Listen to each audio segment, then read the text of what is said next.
तकरीबन 100 to 400 million जो हैं पीपल इससे अफेक्ट हुए हैं। लास्ट डेंगू फीवर उन इलाकों में हो रहा है जो कि जहाँ पे बहुत ज़्यादा गर्म इलाके हैं या जहाँ बहुत ज़्यादा बारिश होती है। आपके जॉइंट्स में बहुत ज़्यादा पेन रहेगा, आपके जो पट्टे हैं वो उनमें बहुत ज़्यादा तकलीफ़ रहेगी। 4 से 10 दिन के अंदर अंदर ये अलामत आपको महसूस होंगी। अगर ये महसूस होंगी तो आपको ज़रूर डॉक्टर को रुजू करना है। ये इंपॉर्टेंट बात है, ये आपको याद रखनी है।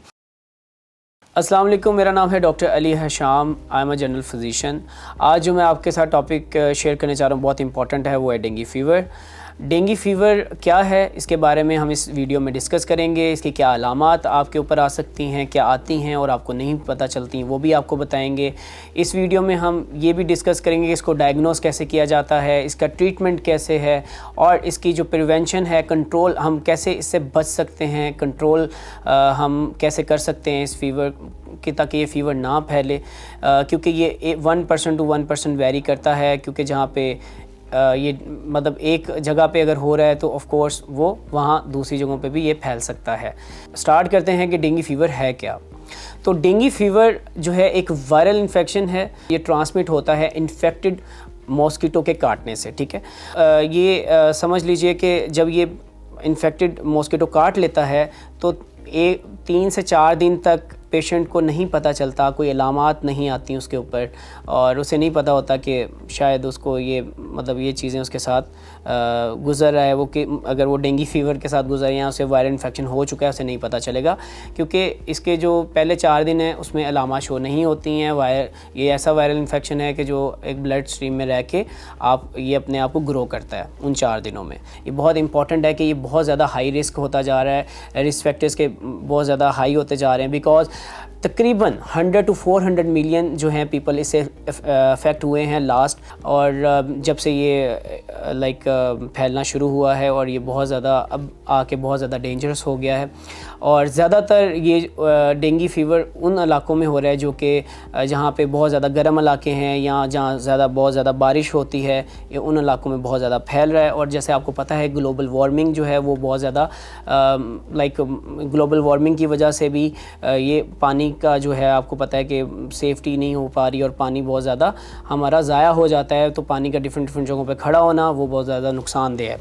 तो आगे इसके बढ़ते हैं। इस डेंगू इन्फेक्शन में ज़्यादातर जिनको होता है वो ज़्यादातर एसिम्टोमेटिक रह जाते हैं, उन्हें नहीं पता चलता, वो एसिम्टोमेटिक ही खुद ब खुद ठीक हो जाते हैं। उनकी इम्यूनिटी, उनकी क़ुव्वत मुदाफ़त इतनी मज़बूत होती है कि वो खुद ब खुद बेहतर हो जाते हैं, ठीक है।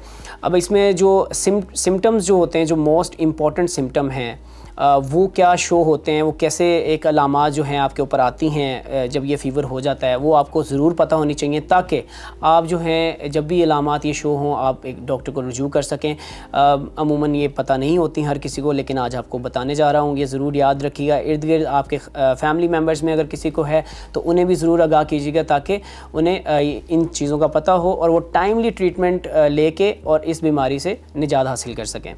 अच्छा, इसमें जो मेन इंपॉर्टेंट है, इसमें सबसे पहले हाई ग्रेड फ़ीवर है। जितने भी वायरल इन्फेक्शन होते हैं उनमें फ़ीवर बहुत ज़्यादा हाई ग्रेड रहता है। इनमें 100 अबव ही रहेगा, 101 104 तक रहता है फ़ीवर। और हाई ग्रेड फ़ीवर के साथ आपको हेडेक, सर में दर्द रहना, ठीक है। आँखों के पीछे बहुत इंपॉर्टेंट ये बात याद रखनी है आपने कि आँखों के पीछे बहुत ज़्यादा दर्द रहता है इस कंडीशन में। अच्छा, आपके जोड़ों में, आपके जॉइंट्स में बहुत ज़्यादा पेन रहेगा, आपके जो पट्टे हैं वो उनमें बहुत ज़्यादा तकलीफ़ रहेगी। आपकी जो आप कुछ खाने का आपका दिल नहीं करेगा, आपका दिल घबराए है, कुछ भी खाना आएगा आपकी घबराहट होगी, घबराहट का शिकार रहेंगे आप। और आपके जो जिस्म, इवन अगर आप खाना भी खाएंगे तो वो आपको उल्टी वगैरह आ जाएगी, आपका हज़म ही नहीं हो पाएगा प्रॉपर। अच्छा, इसमें ये जो सिम्टम्स आपको मैंने बताए हैं, अलामात जो बताई हैं, ये माइल्ड टू मॉडरेट है, शुरुआती अलामात हैं जब आपको 4 से जब आपको ये इन्फेक्ट हो चुके होंगे, आप ये 4 दिन के बाद आपको शो होंगी, आपको अलामात आपके ऊपर आएंगी। 4 से 10 दिन के अंदर अंदर ये अलामात आपको महसूस होंगी। अगर ये महसूस होंगी तो आपको ज़रूर डॉक्टर को रुजू करना है। ये इंपॉर्टेंट बात है, ये आपको याद रखनी है। अच्छा, एक पेशेंट है जो कि इन्फेक्टेड हो जाता है लेकिन रिकवर कर जाता है। अब जो रिकवर कर जाता है इज़ वेल एंड गुड, बहुत अच्छी बात है। लेकिन ऐसा होता है कि जो इन्फेक्टेड पर्सन होता है जब रिकवर कर जाता है, खुदा न खास्ता अगर दोबारा जो है अगर वो अफेक्ट लाइक इन्फेक्शन हो जाए उसे डेंगू का, तो तब क्या होगा। ये बहुत इम्पॉर्टेंट है, ये हम कुछ चीज़ें हैं हम इग्नोर कर देते हैं, ये काफ़ी ज़्यादा इम्पॉर्टेंट है, ये ज़रूर याद रखिएगा। अच्छा, इसमें कौन सी कंडीशन आपके ऊपर आएंगी जो कि आपको फिर ऑफ कोर्स जिसे हम कहते हैं कि स्वीयर इन्फेक्शंस हैं, ये अब माइल्ड टू मॉडरेट की बात मैंने आपको बता दी है, अब स्वीयर की तरफ आते हैं। कौन सी ऐसी अलामात हैं जिसके लिए आपको ज़्यादा वरी होना चाहिए और आपको ये पता होना चाहिए कि यार पहले अगर मुझे डेंगू था और मैं बेहतर हो चुका हूँ, लेकिन आने वाले वक्त में अगर दोबारा आपको खुदा ना खासा हो जाता है डेंगू, तो आपको कैसे उसके साथ लड़ना या कैसे उसको ट्रीट करना है वो आपको ज़रूर पता होना चाहिए। तो सबसे पहले जो ऐसी कंडीशन में आपको जो है अगर दूसरी दफ़ा डेंगू होता है तो आपको स्वीयर एब्डोमिनल पेन, बहुत ज़्यादा आपको पेट में दर्द होगा, आपको बहुत ज़्यादा उल्टियाँ आएंगी बहुत ज़्यादा, ठीक है। आपको सांस का तेज़ हो जाना, बहुत ज़्यादा सांस आपका तेज़ हो जाएगा, ठीक है। ये आपने कुछ बातें याद रखनी है। अच्छा, एक बहुत इंपॉर्टेंट बात बताने जा रहा हूँ। इस कंडीशन में जो स्वीयर कंडीशन होती है उसमें आपके मसूड़ों में से खून का आना, नाक में से खून का आना, ये आपने बात ज़रूर याद रखनी है। अगर ये कंडीशन यहाँ तक बात पहुँच गई है तो इसका मतलब है कि ये वर्स से वर्स होता जा रहा है। जल्द से जल्द आपको हॉस्पिटल रुजू करना चाहिए और आपको बेहतर से बेहतर इलाज लेना चाहिए। इसको प्रॉपर आपको इसके लैब्स वगैरह टेस्ट करवाना चाहिए। मैं फर्दर आपको बताऊँगा कौन से इंपॉर्टेंट हैं, वो आपको ज़रूर करवाने चाहिए। अच्छा, इस कंडीशन में जो लास्ट कंडीशन है जो स्वेटी में, वो क्या हो सकती है वो भी आपको पता होनी चाहिए। एक तो आपको उल्टियों के साथ आपको खून का मतलब आपको खून के लोथड़े आ सकते हैं, आपको पखाने में खून के लोथड़े आ सकते हैं। ये बहुत इंपॉर्टेंट बात है जो आपने याद रखनी है। खुश्क होगा आपका मुंह, ज़्यादा मतलब मुंह का बार बार खुश्क होना, ठीक है। आपके हाथ पांव पीले हो जाएंगे, ठीक है, ठंडे भी रहेंगे। तो ये जो है आपने बातें याद रखनी है। इवन आप में वीकनेस बहुत ज़्यादा हो जाएगी, लेथार्जिक हो जाएंगे, आप थकावट का शिकार रहेंगे और कोई भी काम आप प्रॉपर अच्छे से जैसे नॉर्मल एक हेल्दी पर्सन करता है वैसे नहीं कर पा रहे होंगे। तो ये कंडीशन में आपने कोशिश करनी है कि आपने डॉक्टर को रुजू ज़रूर करना है। अच्छा, अब आ जाते हैं इसकी डायग्नोज पे कि इस फीवर को, डेंगू फीवर को कैसे डायग्नोज किया जाए। ये बहुत इंपॉर्टेंट है, ये मेरी बात याद रखिएगा कि ये इतना ही इम्पॉर्टेंट है कि आप अगर इसको डायग्नोज कर लेते हैं, इसका ट्रीटमेंट लेने में हमें बहुत आसानी पेश आएगी। बहुत सारी ऐसी ड्रग्स हैं जो कि नहीं लेनी चाहिए और हम नॉर्मली डॉक्टर के पास नहीं जाते हैं और घर में ही हम वो ड्रग्स ले लेते हैं एहतियात, मतलब आप समझ लें कि गलती से आप वो ड्रग्स ले लेते हैं तो उसका कितना नुकसान है वो भी मैं आपको बताने जा रहा हूँ। तो अब फॉर एग्जांपल डायग्नोज कैसे करें इसको, कुछ एक टेस्ट हैं, चंद एक इम्पॉर्टेंट टेस्ट हैं, वो मैं आपको बताने जा रहा हूँ। सबसे जो पहला टेस्ट है वो NS1 एंटीजन टेस्ट है जो कि हम डेंगू के लिए करते हैं।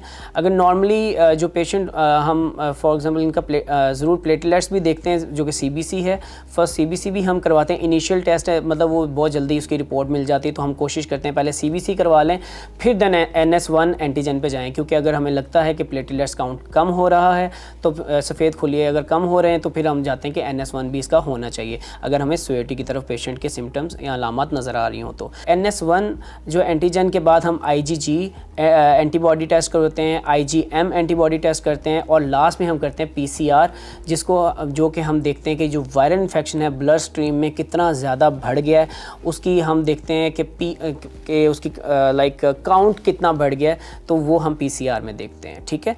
और इसका कोई, अब आ जाते हैं ट्रीटमेंट की तरफ। इसका कोई ख़ास मतलब अभी तक कोई स्पेसिफिक ट्रीटमेंट नहीं है डेंगू का, लेकिन इसके ट्रीटमेंट में हम फोकस करते हैं कि सिम्टोमेटिकली ट्रीट करें पेन किलर्स के लिए, या जो बुखार को हम जो है कोशिश करते हैं कि ऐसे पेशेंट को जो है हम पैरास्टामोल वगैरह दें। मैं आपको एक बहुत इंपॉर्टेंट बात मेरे ज़हन में ये जो कि आपको पता होनी चाहिए कि कौन सी वो ड्रग्स हैं जिससे हमने अवॉइड करना है, ये आपने बात याद रखनी है, क्योंकि यही बात इंपॉर्टेंट है। हम कहते हैं कि यार ये ले लो, दर्द की गोली बस ले लें।